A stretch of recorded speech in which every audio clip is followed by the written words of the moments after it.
Hey guys! So what we're looking at today is 3-1 multiplication properties. So we're going to be going through some different properties that are involved with multiplication. So what are the properties of multiplication? Well, here's a little question that can kind of guide us on our path. Do 2 groups of 5 beach balls equal 5 groups of 2 beach balls?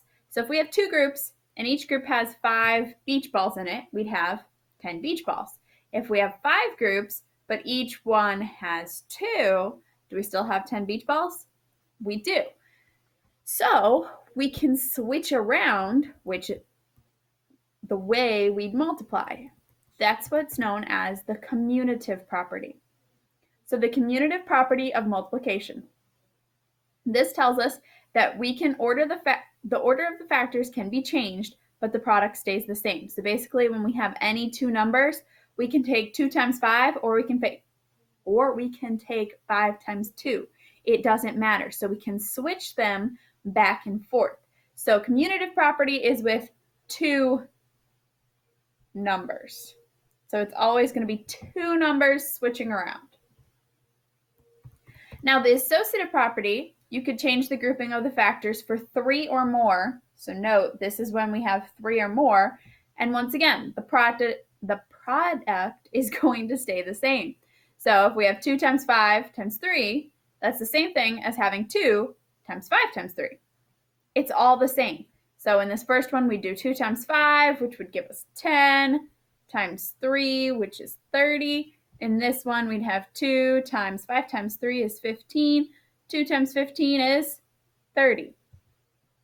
It works in both cases. It doesn't matter how you group them or rearrange them when you multiply. You're going to get the same answer in the end. So that's the associative property, and it's for 3 or more. That's crucial there. Now, the identity property of multiplication, this tells us that when you multiply any number by 1, the product is that number. So 5 times 1 is 5.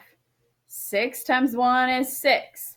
1 million times 1 is 1 million. It doesn't matter what number you're taking and multiplying by 1, you're always going to get the number you started with. All right, the zero property of multiplication. When you multiply any number by 0, the product is 0.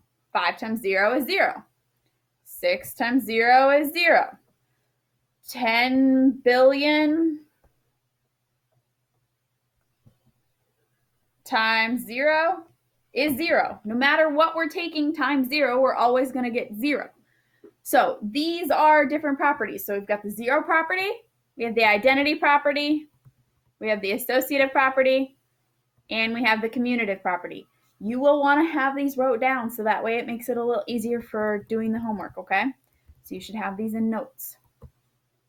All right, so what you're going to see on your homework assignment is a bunch of things that look just like this, and instead of actually solving, because most of them already are solved, what you're going to take and do is you're going to identify the property that's being represented by the equation. So in this first one, 65 times 1 equals 65.